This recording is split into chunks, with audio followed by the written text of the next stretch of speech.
श्रोता प्रेमियों, मैं राम सागर शास्त्री आप लोगों के समक्ष रखने जा रहा हूं एक प्रसंग।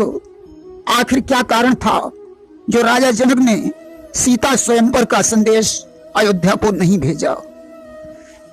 देखिए, एक बार की बात है, राजा जनक के राज्य में एक घटना घटित हो गई कि जनक राज के राज्य में घटना घटी महान।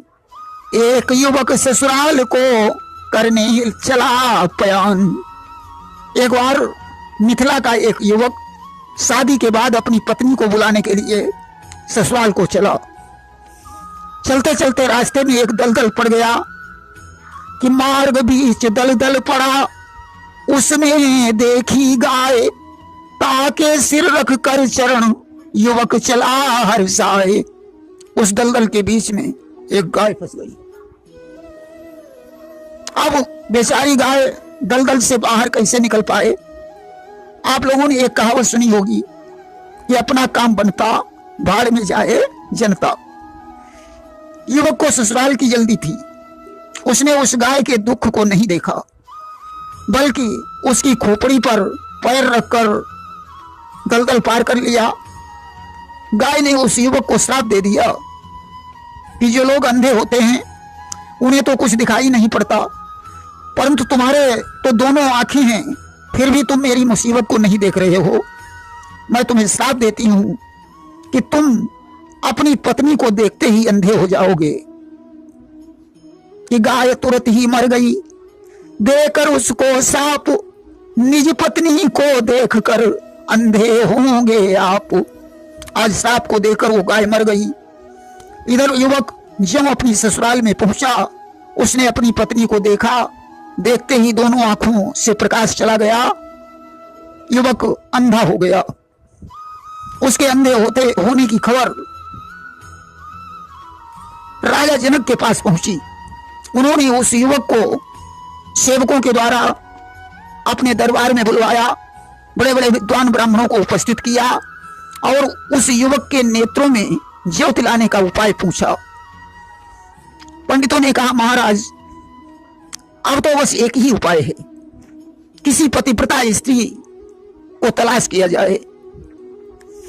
कि पतिव्रता नारी जब वो चलनी में गंगा जल भर कर लाएगी, वह जल आंखों में पड़ते ही दृग ज्योति लौट कर आएगी।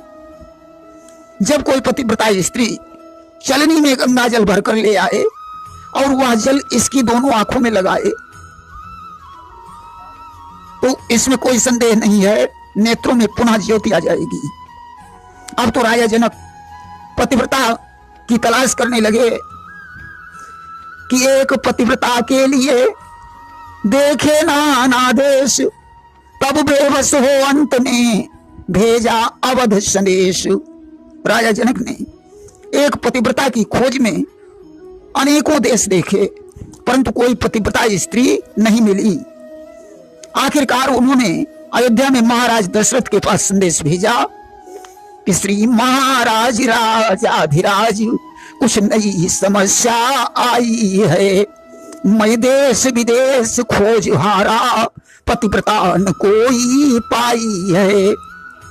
संदेश में उन्होंने कहा, महाराज दशरथ, मेरे राज्य में एक नई समस्या आ गई है। मुझे एक पतिव्रता की तलाश है। इसके लिए मैंने देश विदेश की यात्रा की, परंतु कोई पतिव्रता नहीं मिली। यदि आपके राज्य में कोई पतिव्रता स्त्री हो तो उसे भेजने की कृपा करें। अब तो संदेश पत्र लेकर दूत अयोध्या में पहुंचा। पत्र पढ़कर महाराज दशरथ हंसने लगे। उन्होंने दूत से कहा, जाकर अपने महाराज से कह देना कि दशरथ ने कहा अयोध्या में काली और कुछ गोरियां हैं। महाराज एक की क्या गिनती, घर घर पतिव्रता नारियां हैं। अरे आप एक पतिव्रता की बात करते हैं, अयोध्या में तो हर घर में पतिव्रता स्त्रियां हैं। आज एक शूद्र वर्ण की स्त्री को महाराज दशरथ ने बुलवाया और उससे कहा, जाओ राजा जनक की समस्या का समाधान कर दो कि शूद्र वर्ण की नारी नृप ने दही पठाए, चलनी में भर गंगा जल उसने दिया लगाए। आज शूद्र वर्ण की स्त्री मिथिला में पहुंची, उसने चलनी में गंगा जल भर लिया और युवक की आंखों में लगा दिया। अब तो चमत्कार हो गया कि जल पड़ते ही आ गई उन नैनों में जोत, वापस लौटी अवध को मगन हृदय में होत। अब तो जल की आंखों में पड़ते ही प्रकाश आ गया। शूद्रा ने महाराज जनक को प्रणाम किया और अयोध्या लौट आई। राजा जनक को यह घटना अच्छी प्रकार याद थी। जिस समय महाराज जनक ने सीता का स्वयंवर किया कि ब्याह योग्य सीता ही अनुमानी और दीनों भूप स्वयंवर ठानी,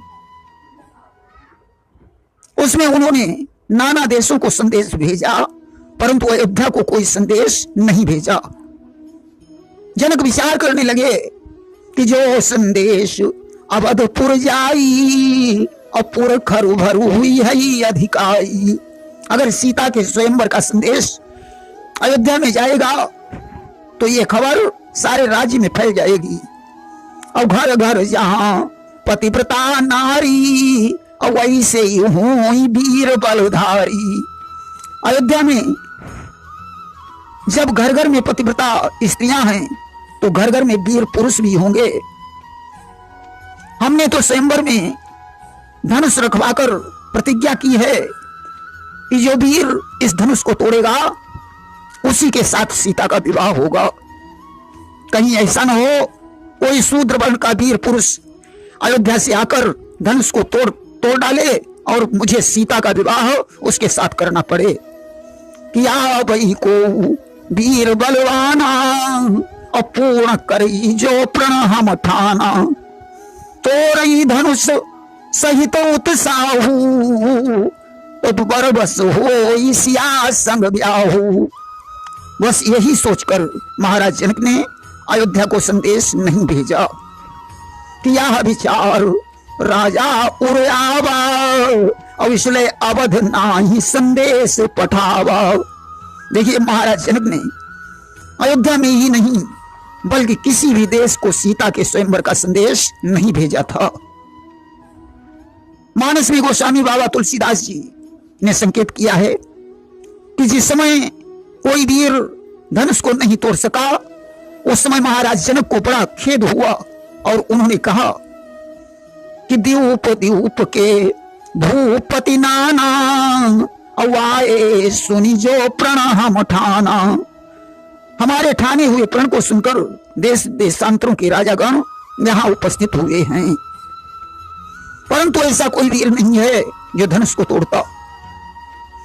कि हाय कोई दिखाता मुझे नर नहीं, प्रण करे पूर्ण ऐसा धनुर्धर नहीं। देश देशांतरों के महीपति जुरे, जानकी के लिए पर मिला बर नहीं। आज सीता को हृदय से लगाकर जनक विलाप करने लगे कि हे सिए अनेक प्रयत्न किए पर कर्म की रेख मिटा न सके। रंगभूमि अनेकन भूप जुरे, धनु कोटिक भूप हिला न सके। विपरीत विधाता भये हमरे, हम पीले हाथ करा न सके। और दुल्हन का साज सजाया सभी, पर मांग तुम्हारी भरा ना सके। सजनों, जनक सीता से कहते हैं मुझे क्षमा करना पुत्री, हम सारे प्रयत्न करके हार गए। विधाता की गति को कौन जान सकता है। मैंने तो तुम्हारी मांग सिंदूर से भरवाने की सारी कोशिश की, परंतु विवश हो गया। आज राजाओं से डांट कर कहने लगे कि हे द्यूप द्यूप के राजाओं, हम किसे कहीं बलशाली है। मुझको तो पूर्ण विश्वास हुआ पृथ्वी वीरों से खाली है। पहले ख्याल होता ऐसा तो फिर बेबसी नहीं होती, हम करते नहीं प्रतिज्ञा यह तो ऐसी हंसी नहीं होती।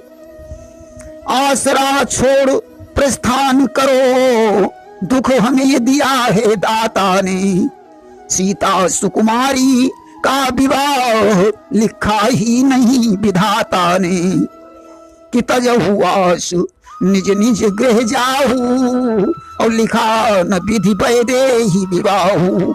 आज जनक ने कहा, अगर मुझे ये पता होता कि पृथ्वी पर कोई वीर नहीं रह गया है तो मैं ऐसी प्रतिज्ञा कदापि नहीं करता। समस्त राजागण अपने अपने घर चले जाएं, शायद सीता का विवाह ब्रह्मा ने ही नहीं लिखा है। उस समय जनक के बैन सुनकर लखनलाल को क्रोध आ गया। आज वो छोटा रघुवंशी उठकर खड़ा हो गया। उसने कहा, क्या कहते हो जनक, पृथ्वी पर कोई वीर नहीं रह गया? अरे पृथ्वी पर जिस दिन वीर नहीं होंगे तो ये पृथ्वी भी नहीं होगी। इस धनुष की क्या बात करते हो? मैं सारे ब्रह्मांड को उठाकर कच्चे घड़े की तरह फोड़ सकता हूं। कि आज्ञा गुरुदेव की मिल जाए या रघुनंदन आयस पाऊं, इस जीर्ण धनुष को तोड़ ताड़ टुकड़े टुकड़े कर दिखलाऊं। अगर गुरु जी की आज्ञा मिल जाए या भैया राम मुझे आज्ञा दे दें तो मैं इस धनुष के सैकड़ों टुकड़े करके तुम्हें दिखा सकता हूं कि पृथ्वी वीरों से खाली नहीं है।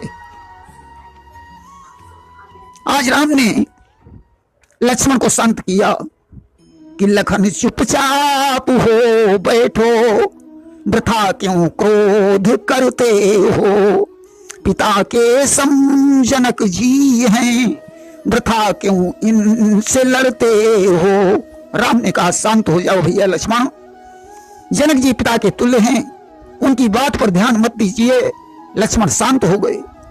उस समय विश्वामित्र ने राम को आदेश दिया, हे राम, शिव धनुष का खंडन करके जनक के संदेह को दूर कीजिए। कि उठहु राम भंजहु भव चापा, अमेटहु तात जनक परितापा। अस्त हुआ क्या कि गुरु का पाके अनुशासन धनुष श्री राम ने तोड़ा, है जोड़ी गांठ सीता से स्वयंवर पूर्ण कर छोड़ा। आज राम ने धनुष का खंडन किया। सीता जी ने राम को जयमाल पहनाई और ताही समय सुनि शिव धनु भंगा, अवाए भृगुकुल कमल पतंगा। परशुराम जी आ गए। लक्ष्मण परशुराम का संवाद हुआ। राम को विष्णु का अवतार मानकर परशुराम जी ने उन्हें प्रणाम करके तपस्या करने के लिए चले गए। देखिए, स्वयंवर में रावण और बाणासुर भी गए थे, उनका भी संवाद हुआ, परंतु उन्होंने धनुष तोड़ने की चेष्टा नहीं की। कि रावण बाण छुआ नहीं चापा, अवारे सकल भूप करिदापा। रावण और बाणासुर धनुष को प्रणाम करके वापस चले गए। सजनों, अयोध्या से बारात बुलवाई गई। राम और सीता का बड़े प्रेम के साथ विवाह हुआ। जनक के दूसरे भाइयों की पुत्रियों के साथ लक्ष्मण, भरत और शत्रुघ्न का विवाह हो गया। लक्ष्मण की पत्नी का नाम उर्मिला, भरत की पत्नी का नाम मांडवी और शत्रुघ्न की पत्नी का नाम श्रुतिकीर्ति था। आज चारों भाइयों का विवाह होता है। प्रेम से बोलिए वृंदावन बिहारी लाल की जय।